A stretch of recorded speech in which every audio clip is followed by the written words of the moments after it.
When my father laughed, it wasn't loud, just a sharp, breathless sound that said I'd never be enough.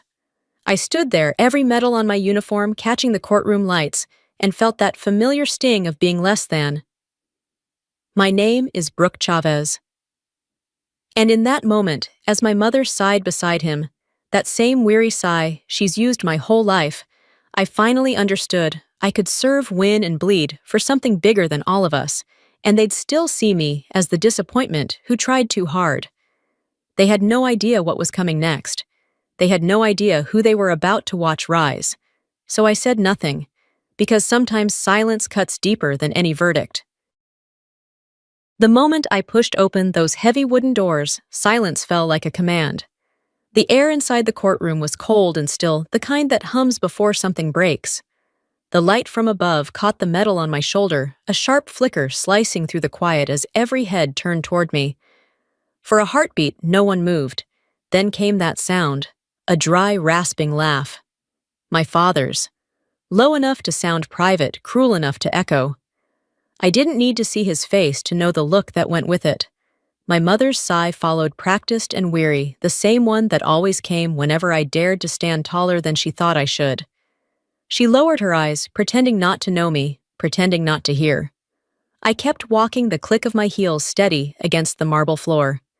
Each step rang clear, cutting through the weight of their judgment, every sound of it defying the smallness they'd always tried to press onto me. At the front of the room, the presiding officer adjusted his glasses, a quiet gesture that drew every gaze back to him. And across the aisle at the defense table, he sat Elias Ramirez. My cousin. The golden son of the family, the man they all believed untouchable. For the first time, he looked unsure. He didn't know why the room had gone still, or why I had stopped exactly where I did. He didn't know that the silence surrounding us wasn't fear. It was justice waiting to be spoken aloud. And it was my turn to speak it. 3 weeks before the courtroom fell silent, I stood in the backyard of my parents' house in San Diego, surrounded by smoke, laughter, and the smell of charred meat. Every family gathering felt the same voices loud enough to drown truth. Pride stretched thin over the cheap glow of beer bottles. I had flown in from Hawaii that morning, still wearing the dark blue uniform I hadn't had time to take off.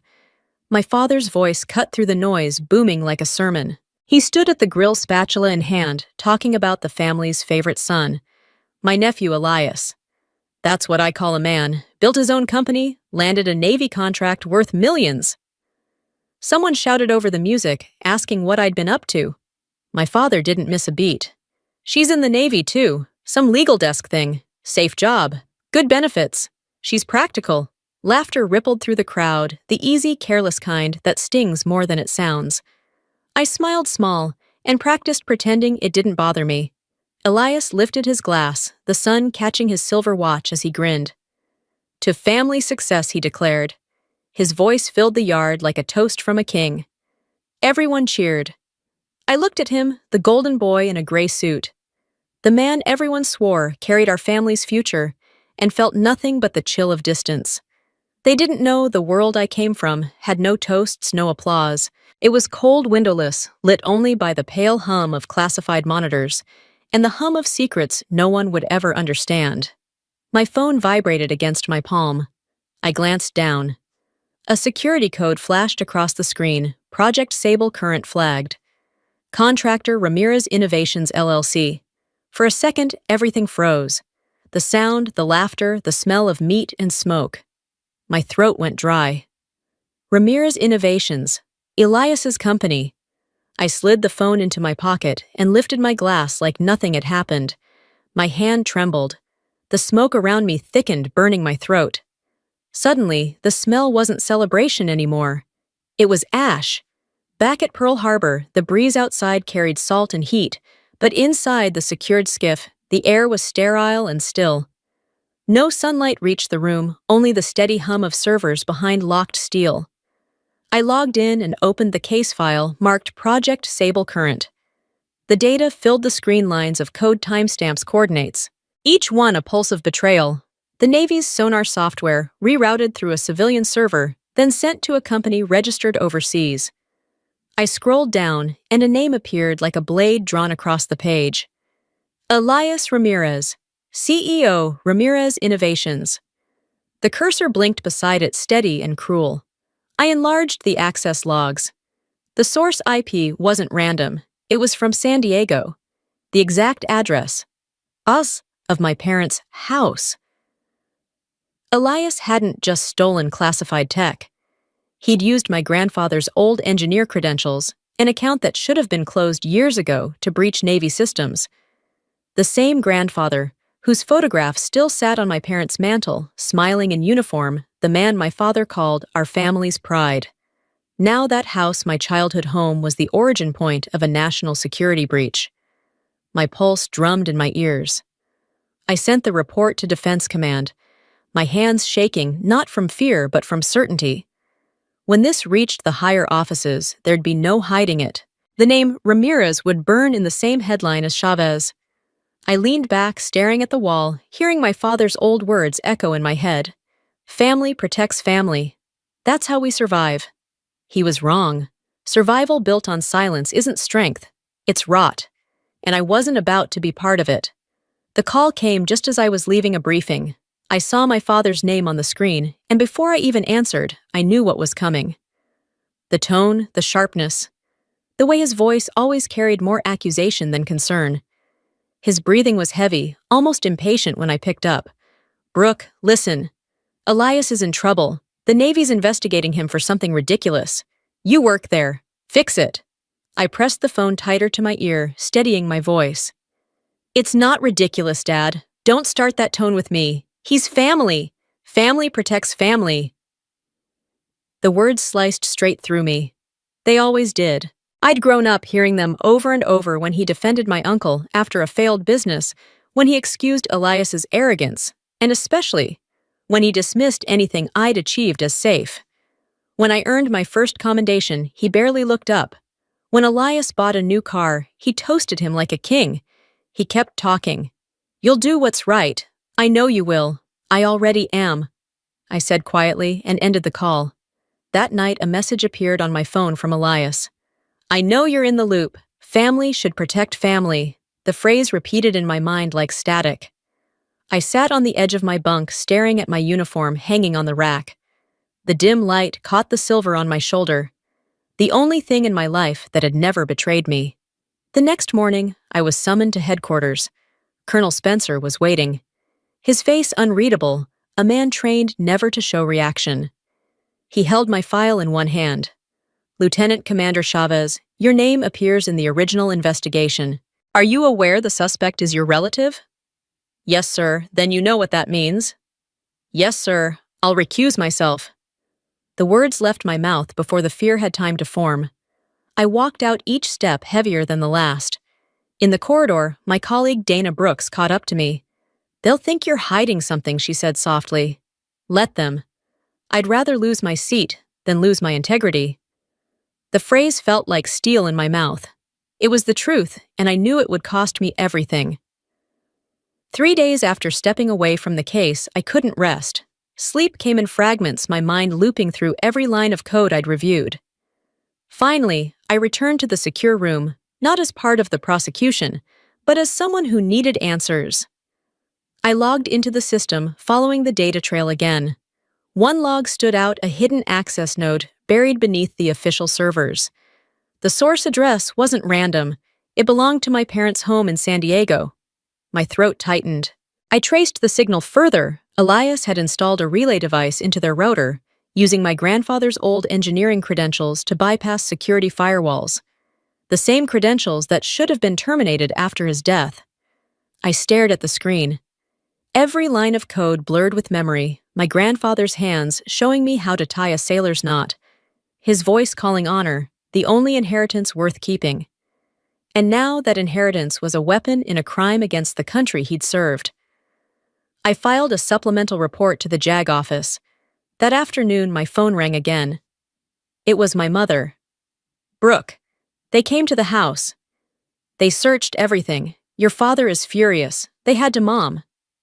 "It's evidence." "Evidence against who?" "Against us, against Elias." "Then it's against us," she whispered before hanging up. I sat alone in the quiet, the salt air drifting through the window, the metallic tang of it settling on my tongue. The taste of choice bitter and heavy. 3 days later, an official notice arrived: temporary suspension, pending conflict of interest review. The story broke online within hours.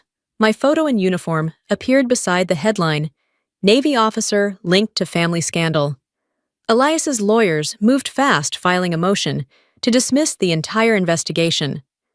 Their statement read, the evidence was gathered by an unqualified biased officer, Lieutenant Comandante Chavez. In a matter of days, I became everyone's scapegoat. The military stayed silent. My family turned away. The press called me the traitor in uniform. And in that silence, I finally understood what exile felt like, not distance but the hollow space where loyalty used to live. That night, the rain came hard over Pearl Harbor, blurring the line between ocean and sky. The air smelled of salt and iron, the same scent that clung to my uniform. On the desk in front of me lay the suspension order, my name printed in bold, Lieutenant Commander Brooke Chavez. Below it, the red seal of the Naval Legal Command bled into the paper like a wound. I signed it, the withdrawal form, for the Sable Current case myself. Not because I wanted to, but because the law demanded it. No officer shall prosecute a relative.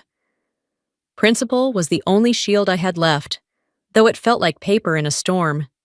Integrity had kept me upright all my life, but now it couldn't protect my name. The next morning, I walked into Colonel Spencer's office. He stood by the window, watching the rain spill down the glass onto the decked silhouettes of warships below. "You did the right thing," he said. "Doesn't feel like it, sir." "Right doesn't always feel right, Chavez. Sometimes it just holds the line." I left his office in silence. On the drive back, the radio came alive with a voice that cut like a knife. Sources confirmed that a Navy officer related to the accused contractor, Elias Ramirez, was directly involved in the investigation. Questions arise about bias and misconduct. They were talking about me. The sound of my own humiliation filled the car. That night, an email came from my father. 2 sentences. "You just destroyed your cousin's life. Don't come home." I didn't reply. I closed the laptop, turned toward the window, and watched the waves crash against the pier. Each strike sounded like a heartbeat, steady, relentless, unseen. The rhythm of justice that no one else could hear. 3 days later, a message arrived summoning me to the base. Admiral Richter wanted to see me. When I entered his office, he was flipping through the case files, reading in silence. His voice was calm when he finally spoke. "Lieutenant Commander, I've reviewed the defense motion. They're trying to discredit your investigation entirely." "Yes, sir." "And they're building that argument on your recusal." "Clever." He set the papers down and looked straight at me. "You're off the prosecution, but not off the record. You will testify." For a moment, I couldn't breathe. "Sir, you're calling me as a witness." "You started this investigation, Chavez. You know every line of it. The truth can only be defended by the one who wrote it." Something inside me steadied. The noise, the headlines, my father's words all faded. I stood at attention. "Understood, Admiral." And for the first time in weeks, I felt still. When the official summons arrived, I stood alone in my quarters, staring at my uniform hanging on the rack. The navy dress blue had been pressed to perfection, its silver insignia polished until it gleamed. I thought about that laugh in the courtroom weeks ago, the one that had cut through me like glass, and knew I would hear it again. Only this time, it wouldn't last. The night before the trial, my mother called. Her voice trembled soft and uneven. "We'll be there tomorrow, mija, to support Elias." "That's good," I said. "You should see how justice works." There was a pause. "You've always been too serious, Brooke. You don't understand family." Maybe I told her. Or maybe I understand it too well. When the call ended, I stayed at my desk, opening the thick binder labeled Sable Current. 200 pages of my handwriting notes and classified transcripts. I began to mark them again, organizing every thread of truth I'd built. Red for evidence, blue for procedures, yellow for chain of custody records that matched perfectly. Each color was a wound-turned weapon. Each annotation, a reminder that every sacrifice had meaning. When I finished, I placed my hand flat against the cover. This time, they'll listen. Morning came bright and harsh. The air outside shimmered with heat as I walked through the checkpoint gates. The sun struck my uniform, reflecting sharp against the white stone walls of the courthouse, turning the fabric into armor. Reporters crowded the entrance cameras, flashing questions hurled through the air. But beyond them, I saw what I'd expected my family. My father stood with his arms crossed, jaw tight. My mother avoided my eyes. And beside them, Elias smiled, polished as ever, in his tailored gray suit. He stepped forward just enough for me to hear him. "Nice outfit, Commander. You're gonna need it." I stopped, met his gaze, and said, "So will you." Then I walked past him, each step slow, deliberate, echoing like the calm before a storm. The courtroom lights at Pearl Harbor burned bright, reflecting off every inch of polished marble and brass. I stood in the waiting room with the Sable Current file in my hands, its weight pressing into my palms. Outside, the sharp rhythm of boots echoed down the corridor. When the guard opened the door, I stepped forward. Every head turned. My family sat in the third row, my father with his arms crossed, face carved in disapproval. My mother staring down, twisting the edge of her dress. Across the aisle, Elias smiled with that same smugness, his lawyer beside him, polished and calm. "Your Honor," the attorney began, "we move to dismiss all charges."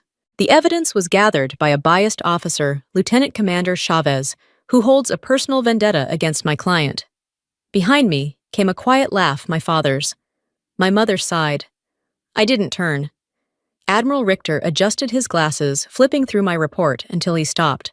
"Lieutenant Commander Brooke Chavez, you authored the original affidavit on Sable Current." "Correct, yes, sir." The room went still. Then he said, voice rising, "My God, the Sable Current case, we teach this investigation at the Naval War College." Gasps rippled through the gallery. The lawyer went pale. Richter thundered, "You're accusing one of the Navy's most decorated investigators of incompetence." Elias froze. My father's head lifted, uncertainty breaking through his pride. My mother covered her mouth. Richter raised the file.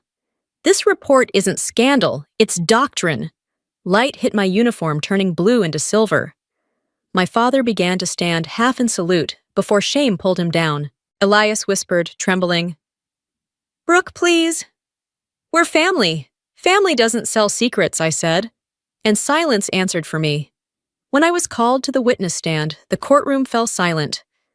I placed my hand on the Bible and took the oath, the words steady and unshaking. The lights reflected off the silver insignia on my shoulder. Navy Commander, the rank I had earned through every wound, every sacrifice. I spoke slowly, each word deliberate, emotion locked beneath precision. I led the initial cyber forensic investigation. We traced unauthorized data transfers from the Navy's secure network to a private cloud owned by Ramirez Innovations. The point of entry belonged to a retired engineer, my late grandfather. I read the data aloud, timestamps, IP addresses, server routes. The truth filled the air like cold steel. No one moved. The defense attorney stayed seated, hands folded, eyes lowered. There was nothing left to fight. When I finished, Admiral Richter leaned forward, his voice quiet but absolute. "Commander Chavez, thank you. Please step down." He turned to the defendant. "Elias Ramirez, the evidence presented before this court proves an egregious breach of national security. You are hereby found guilty on all counts." 2 U.S. Marshals approached. The metallic click of the handcuffs echoed through the room, sharp, final, and clean. Elias's shoulders sank, the arrogance stripped away. For once, he had no words. I looked toward my parents. My mother's hand covered her mouth, trembling. My father, the man who once called my job safe, sat motionless. His eyes, usually hard, were hollow now. I saw something there I had never seen before collapse. Not anger, just the quiet recognition of truth. As I walked past the benches, Colonel Spencer rose to his feet. "Well done, Commander," he said softly. No handshake, no applause. Only a nod, simple, weighty, and worth more than a lifetime of empty praise. The silence that followed was no longer painful. It was power-earned, clean, and final. A year later, I walked into the lecture hall at the Naval Justice School in Newport. The air smelled faintly of paper and polish. The same sterile calm I used to fear. 30 officers in crisp blue uniforms sat waiting, their faces bright with the kind of eagerness that only comes before disillusionment. I placed the binder on the podium and began.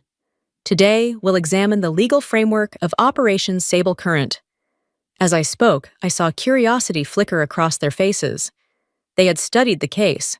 Most of them didn't realize the woman standing in front of them had lived it. A young officer in the second row raised his hand. "Ma'am, what's the hardest part of justice?" The question hit deeper than he could have known. I looked around the room at all those open faces and felt something shift inside me, a quiet ache, not of pain, but of memory. Being seen for who you are, I said sometimes only by strangers. After class, I returned to my office. On my desk lay a small envelope with a faded return address from San Diego. I knew the handwriting before I even opened it. Miguel Chavez. Inside a few shaky lines. "We saw you on C-SPAN. We're proud. We were wrong." I read it once, twice. And then nothing. No rush of forgiveness. No anger. Just stillness. I folded the letter neatly and slipped it into the Sable Current file before pressing archive on the screen. Outside the Atlantic shimmered gold beneath the sunset. The light caught the silver insignia on my shoulder, bright, unflinching, honest. I leaned back, closing my eyes. I no longer needed to be seen. I only needed to keep doing what was right.